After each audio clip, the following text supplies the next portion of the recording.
Hey everyone, I want to talk a little bit about how podcasting is kind of in a punk rock phase right now. I mean, it definitely was in a punk rock phase. It might be closing, but yeah, podcasting, which is this, is kind of like this. And here's why. Radio came about in the early 20th century. This new technology was really revolutionary. Before radio, the only way to communicate across any significant distance was through telegraph or telephone, both of which required wires, lots and lots of wires. Radio, if you haven't noticed, does not require any wires. This made it a great medium for ships, both commerce and navy, but also made it a lot easier to communicate with multiple people, multiple locations at once, because anyone within the reception area could hear a communication. So it was quickly realized that this is a hot but limited commodity. It's limited because you see, radio waves are actually waves on the electromagnetic spectrum. This spectrum includes a lot of things, including visible light. On the higher end of the spectrum, you have things like gamma rays and X-rays, and on the lower end, that's where all our communication devices live. Cell phones, walkie-talkies, Wi-Fi internet, radio, television, 5G is on there, 4G too, all of the Gs. It even includes things like microwaves.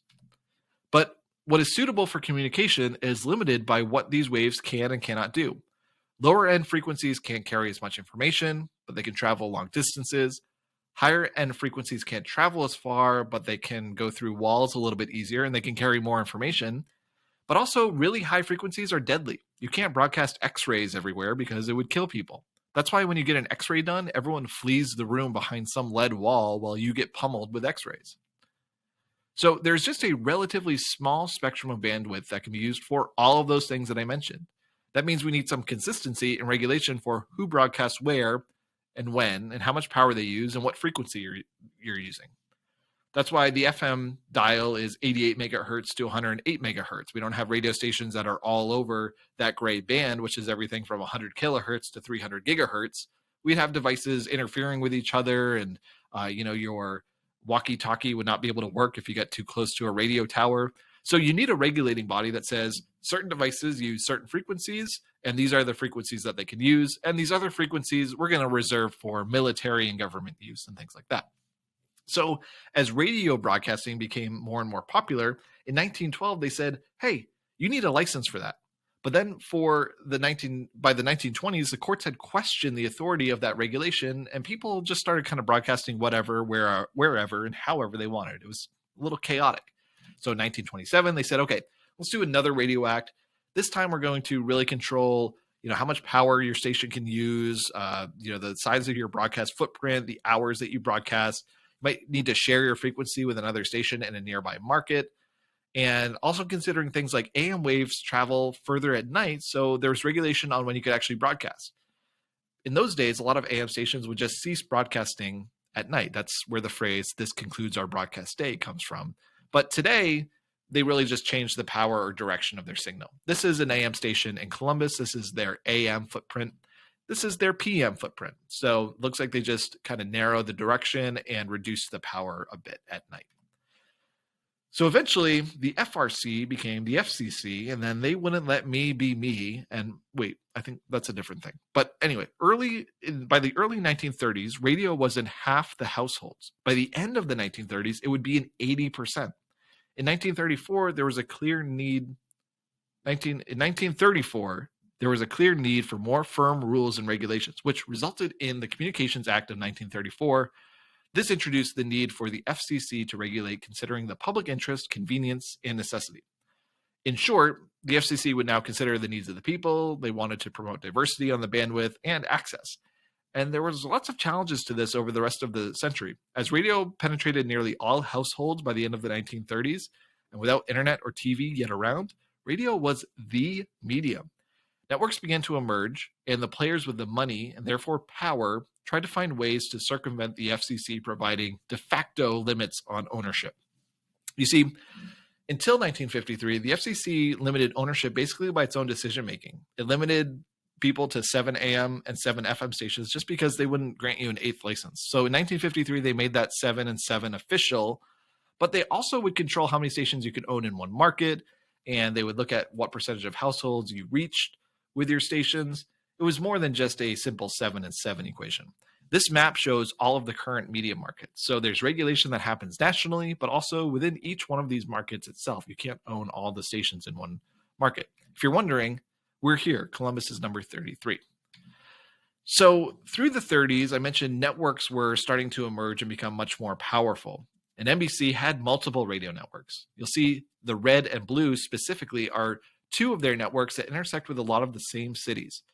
This led to a monopoly investigation that resulted in NBC Blue needing to sell off that network, which spun out and became ABC Broadcasting in 1943. Also in the 1930s, the FCC started regulating chain broadcasting. Basically, it made rules around local control for stations and would limit how much a network could dictate programming. NBC would try to make affiliate agreements that compelled the license owner to cede programming control to the network. You see, a station may be an NBC affiliate, but it isn't owned by NBC. It's owned by someone like Tegna, who contracts an affiliate agreement with NBC for programming on the station that they own. So in essence, if NBC was allowed to force these total control agreements, then the operator of the station would not have any say in what goes out on the air. They would just have NBC do all that. I'm not sure what the operator would do, just collect money, I guess, but it's a thinly veiled way to grab a large share of the advertising market and listening audience without technically being the owner of more stations than the FCC would allow. The FCC shut that down, and the Supreme Court affirmed that in 1943. 1943 was a rough year for NBC. They lost half their network and the right to force their affiliates into handing over all local control. So after the 40s, by the 1950s, television was now on the scene.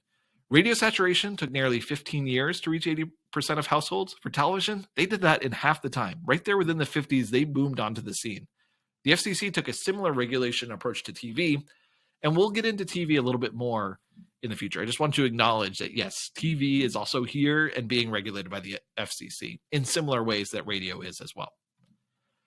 By the 1970s, the Supreme Court was making decisions on cross-media ownership, specifically if you could own TV, radio, newspapers in the same market.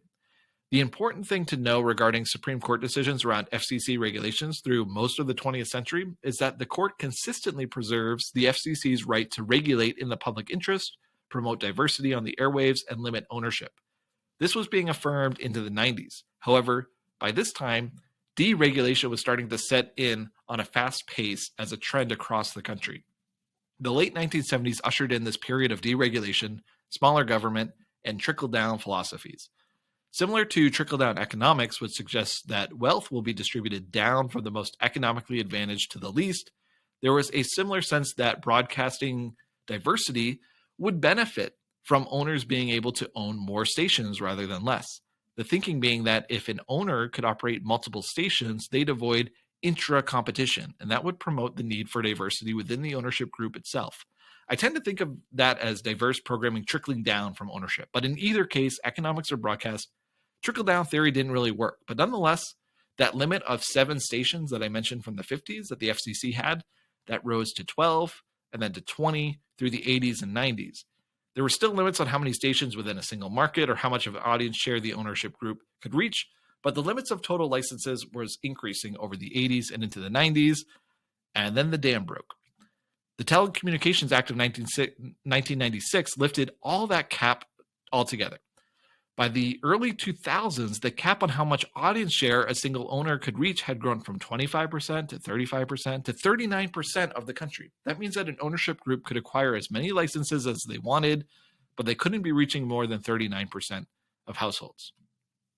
Between 1996 and the early 2000s, the number of actual radio stations in the United States increased by 5%. There were 10,800 or so stations by the early 2000s. But the number of owners over that period of time decreased by 34%. There were 5,100 owners in 1996, and that went down to 3,400 by the early 2000s. And one owner in particular, Clear Channel Communications, who you might know them today as iHeartMedia, went from owning 36 stations in 1996 to 1,225 by the early 2000s. That's an increase of over 3,000%. The consolidation of ownership, it was hoped that this would provide some benefits for programming. People who were pro-consolidation said that economies of scale would mean that a large ownership group could subsidize niche markets with revenue provided by the main markets. A large ownership group could afford to run stations that were not profitable because they'd be netting profit from their most successful stations. This was also at a time when, before the Telecommunications Act, many stations were diving deep into the red and unable to sustain operations by themselves. However, the result was anything but good for local programming. Conglomerates like Clear Channel developed ways to streamline programming. They used new computer programs and technology to allow a single voice talent to quickly track and program for multiple stations at once. So, the voice a listener would hear on a station increasingly became more likely to be pre-recorded from a place that was far away from the broadcast signal. So, for example, a DJ in LA could quickly string together an entire afternoon of programming in dozens of markets within minutes. News departments were gutted. Conglomerates no longer needed each individual station to have a news director, news reporters, or even local news programming. News could be fed through a wire service, or where local DJs still existed, they could read news from wire services like the AP. So they really just gutted all local programming. Instead of true diversity on the dial, it ended up being that there was diversity in name only. Some stations might have a format that they would call soft adult contemporary, and another station's format would be light adult contemporary. It ended up being that stations could circle around a limited selection of songs and essentially crowd a popular format, which would deter competition. Conglomerates could also simply just shut down a station that was being intra-competitive or not being profitable. A study showed that although there was an increase in variety of formats that stations had, if you look at the playlists, that suggests otherwise. In a comparison of the top 50 songs within two different formats, it showed that 76% of the songs were identical. They were on both lists. And I think they need to update this study because looking at this week's list for Hot AC and Adult Contemporary in October 2021, which are supposed to be two different formats, let's see how many similarities we find. 1, 2, 3, 4, 5, 6, 7. And I could go through the rest of the 40, but when I clip these snapshots, the text would be too small to see. But just within the top 8 alone, there are 7 similarities, and these are supposed to be different formats. Another suggestion that the Telecommunications Act of 1996 resulted in more diversity is the fact that Spanish-speaking stations in the United States increased over 80% in the decade that followed. This could be a response to shifting demographics, but nonetheless, it doesn't mean that these Spanish-speaking stations were actually locally run, used local DJ talent, or programmed based on local or underserved interests. If anything, the consolidation of media ownership homogenized English radio, and then gave that same infrastructure, those conglomerates now had the ability to homogenize Spanish radio. News and public affairs programming can often be a loss leader, something that is expensive to produce but provides a vital public service or good. An independent station cannot afford to make up lost revenue from more local programming, but a conglomerate could by subsidizing the station with profits from elsewhere. We mentioned that in that economies of scale theory. Conglomerates do not need to do this, so it turns out they don't. And as mentioned before, multiple local newsrooms can be replaced with one national newsroom that feeds in news, creating a local news desert, which is what this graph is here. This is particularly evident on the television side of broadcasting, where news and public affairs programming is much more popular. A Columbia Journalism Review study showed that when television stations are in a more competitive market, they tend to do more investigative journalism, and they tend to do good investigative journalism. Remove that competition, and there's less need for a station to find a competitive edge with the quality and depth of their reporting, but can find it instead with simple math. In competitive markets, you'll also find a station is doing news or public affairs programming more often, utilizing that 7 p.m. primetime spot for additional newscasts. That's local control. They get to decide what goes in that programming. So they'll choose to do another newscast or a public affairs program or a talk show rather than, Jeopardy or Wheel of Fortune or some other syndicated programming. In fact, on this list, you can see Inside Edition, CSI Miami, Home Improvement, Big Bang. Those are all syndicated programs that they're running at 7 p.m. It's really just these two extra newscasts that these local stations are doing, but they're in a competitive market, so they're incentivized for doing that.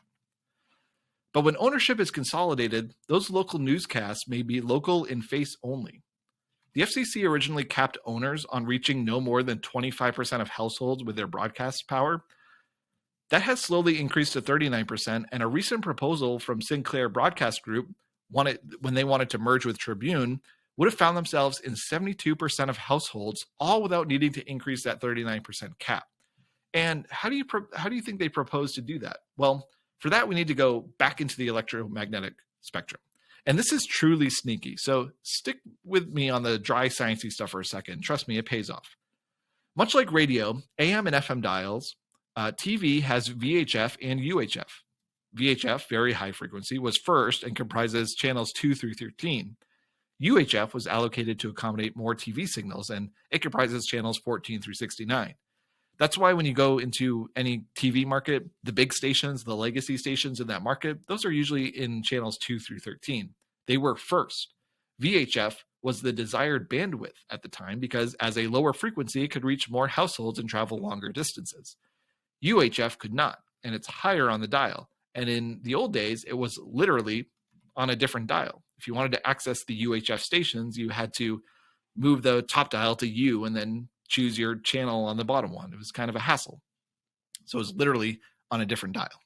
So when the FCC would calculate how many households an owner group was reaching with their licenses, they started to consider UHF, the less attractive bandwidth, with a 50% discount. So if you had a UHF signal in a city with 100 households, the FCC would only count you as reaching 50 households. Then things changed. In the 2000s, the FCC announced a switch from analog to digital broadcast signals. Everyone would be switching over to these new signals, and if you had an analog TV, it wouldn't be able to show you a TV signal unless you got a digital converter box. The announcement was made well in advance, so by the time the switch happened, some people needed to get these new boxes, but most TVs that have been, being produced over the years were ready to get a digital signal. And when this conversion happened, broadcasters also had to acquire new broadcast technology to accommodate the new signal. And suddenly, VHF broadcasting was much better because it handled a digital signal a lot better, or UHF broadcasting was much better because it handled a digital signal a lot more efficiently than the VHF band would. As mentioned before, low frequencies can't carry as much information on them as higher frequencies. UHF is a higher frequency bandwidth, so it can generate more power and carry more information. The digital conversion meant that stations could broadcast in HD and they could divide up their channel into subchannels. That's why you have channel 4.1 and 4.2 and 4.3. UHF equipment and broadcast signals were in. So when most stations converted, they found themselves in a little bit of a conundrum. Stations now found that their signal was running into trouble when they broadcasted digitally. VHF, being a lower frequency, would sometimes not be able to handle the signal. UHF was just better. So many stations requested to increase power, which had concerns over their allocated broadcast footprint. And many requested just to switch to a UHF channel altogether. And in the end, many stations that were on a VHF pre-conversion were now broadcasting on a digital UHF channel. But that might not be good for optics. Let's take WBNS TV here in Columbus, 10 TV. Everyone knows they're on channel 10. They're called 10 TV. But they're actually on channel 21. I don't know if you knew that. They're on virtual channel 10. So your TV will display them on channel 10, but it's really receiving a signal on channel 22, a UHF channel, and it's all for show. And it's for show for a good reason. That way people don't get confused and wonder where their favorite TV station is. TV stations don't need to do all this rebranding.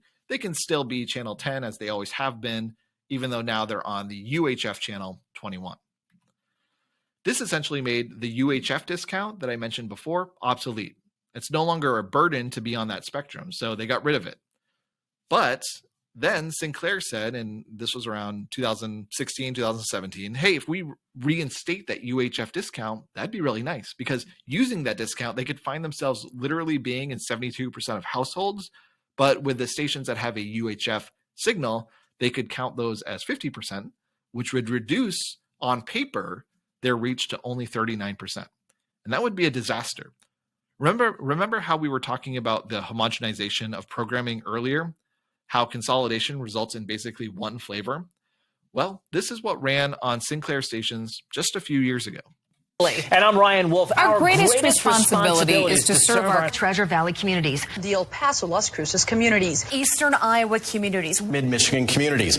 We are extremely proud of the quality, balanced journalism that CBS 4 News produces. But we are concerned about troubling trends and irresponsible one-sided news stories plaguing our country. plaguing our country. The sharing of biased and false news has become all too common on social media. More alarming, some media outlets publish these same fake stories without checking facts first. The sharing of biased and false news has become all too common on social media. More alarming, some media outlets publish these things simply aren't true without checking facts first. Unfortunately, some members of the media use their platforms to push their own personal bias and agenda to control exactly what people think. And this is extremely dangerous to our democracy. This is extremely dangerous to our democracy. This is extremely dangerous to our democracy. This is extremely dangerous to our democracy. This is extremely dangerous to our democracy. This is extremely dangerous to our democracy. This is extremely dangerous to our democracy. This is extremely dangerous to our democracy. This is extremely dangerous to our democracy. This is extremely dangerous to our democracy. This is extremely dangerous to our democracy. This is extremely dangerous to our democracy. This is extremely dangerous to our democracy. This is extremely dangerous to our democracy. This is extremely dangerous to our democracy. This is extremely dangerous to our democracy. If a broadcast group can funnel that into 72% of households and regularly feed content that was centrally produced by one entity, but make it look like it is being done locally, they can really manipulate the public. There's no more need for individualism at the local level. Luckily, that merger fell through, lawsuits were filed, and in fact, the FCC fined Sinclair a record $47 million in 2020. But it all goes to show how fragile the regulation landscape could be. This merger seemed like it was actually going to happen just a few years ago. So what does this have to do with podcasting? Remember, this presentation is about podcasting. I almost forgot that myself. Well, we looked at how radio saturation took 15 years to reach 80%, and with TV, it was lightning fast to 80%. The internet, on the other hand, took its time comparatively. It took 20 years to reach 80% saturation. That means that during the 90s and early 2000s, internet was a clear threat, but not an immediate one. Media companies knew the day would come that the internet would likely kill sales of music CDs, and it did, would start to kill viewership of local news on TV itself, and it is, and also fundamentally change the way we watch television, and it has. But since the money wasn't flocking to that trend, they kind of more or less just hoped the inevitable wouldn't happen. Music labels fought MP3 trading instead of building a marketplace for it. That's why Apple was able to swoop in and steal the show on that front. Broadcasters opted for copyright takedowns when their media became available on the internet rather than jump into YouTube or create a robust digital presence. Newspapers did the same. Rather than seeing the internet as an outlet to expand their programming options and audience, they ignored it or fought it. And then two things happened: podcasting and YouTube. In the 2000s, these two mediums presented almost no threat to mainstream mediums like radio and TV. YouTube had very few dedicated content creators. Podcasts were clumsy and hard to catch on. You had to download the podcast and sync it with a device or listen from a desktop. Portable devices for playing these kinds of things over internet connections were limited, and you couldn't listen to them over cell phone signals. Smartphones were new and slow compared to today's speeds, and iPods were not connected. You had to sync them with your computer, which meant if you didn't add the chore of syncing your iPod every night or morning, you might miss a new release of a podcast. And that kind of squashed the audience saturation for podcasts in the early days. So there were not very many popular personalities on either medium, which meant it could kind of flourish outside the spotlight for a while. And that meant that unique voices and different perspectives and niche interests, subcultures, and underrepresented demographics could build community. I mean, look at these top 10 videos from YouTube's first 5 years. And yet, this is where we are now. Most Americans are getting their news on YouTube. Compare this to punk rock, which was born out of a response to the direction mainstream rock and roll was taking in the 60s and 70s, with acts like Billy Joel and Simon and Garfunkel being considered rock. An anti-establishment rebellious voice responded in the form of punk, and these bands like Television and the Ramones just did their thing, their interpretation of what rock and roll is and means, and suddenly it caught on, and the not-so-profitable way of doing it suddenly became a hot, profitable commodity. And like everything, labels caught on and started to take advantage of the trend, and you can say this was partly why glam rock and hair metal and grunge became such big things in the wake created by punk, and punk eventually died out. And so too are broadcasters. They're catching on to the trends and audiences built by unique independent creators who started on YouTube or with podcasts. Podcast listenership in the 2010s boomed. The podcast Serial from NPR was a straw that broke the camel's back and ushered in millions of new podcast listeners who then stuck around to see what else there was to hear. By the mid-2010s, podcasts made up 30% of the people made up 30% of what people were listening to, surpassing AM and FM radio. Streaming audio was just starting to eat away at the market too. By the end of the 2010s, not only was streaming music a dominant place for people to listen to audio sources, those audio sources include podcasting. In other words, today, most people listen to podcasting on a streaming service. Spotify is leading where people are listening to podcasts. Some broadcasters like NPR, they recognized early that podcasting provided an accessible place for their current content and pivoted programs to be available as a podcast or listened to over the air. NPR also recognized that podcasting provided a new, less restricted way to collect advertising and underwriting. And because of their early adoption, that's why so many NPR shows are on the top lists of what podcast people are listening to.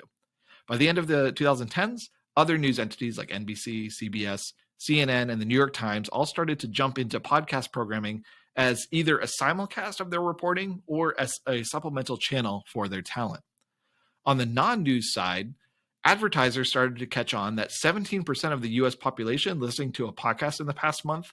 In 2015, that's 50 million people. Now in 2020, it's 37%. That's over 110 million people who are listening to at least one podcast. As advertisers look to podcasts, creators look to sew up talent. This is why Spotify paid $100 million to Joe Rogan to move onto their platform. It's why Conan O'Brien, someone who always dreamed of having broadcast legend Johnny Carson's job, found himself going from late night network to cable to podcasting and streaming, while his peers have been less ambitious to cross over. There is a money grab at stake, and much like with radio and TV, it means an eventual homogenization of the medium. Before, the FCC fought for preserving diversity and access to the spectrum, but in the land of internet content, there is little they can do. Right now, anyone can create a YouTube channel and anyone can create a podcast feed for not much money at all. These creators can benefit from larger talent pulling in an audience. Right now, I can watch things that I used to watch on TV, like Late Night with Seth Meyers or Last Week Tonight with John Oliver. I can watch those on YouTube, and I usually do. I am not up late enough to catch the original airing, but all their best segments are shared by them on YouTube, so I'll watch there, which means I can also keep up with other smaller channels there too, as long as I'm still able to find them. And what's interesting, let's take Last Week Tonight, for example. They are netting about 1 million viewers on HBO itself, but their YouTube channel has 8.78 million subscribers. But here's the rub. In theory, I'm able to find the big talent, which will lead me to discovering small talent. I can only do that until places like Apple Podcasts, Google Play, and Spotify might start charging for access to list a podcast, or if YouTube continues to make it harder for smaller companies to monetize smaller channels to fight DCMA claims, or simply make it harder for non-partner content to show up in search results, might not be able to discover niche channels and smaller talent. That's not happening yet. So right now, I can discover that small talent, but for how much longer? And these platforms are also susceptible to homogenization, but not in the same way radio and TV were. Homogenized radio and TV was born out of efficient, cheap ways to mass-produce programming. On the internet, algorithms and net neutrality may force homogenization. First, algorithms may prefer certain content to show up in searches or be recommended over others, causing creators to rally around single denominators for content. Look at the way YouTube thumbnails all look the same.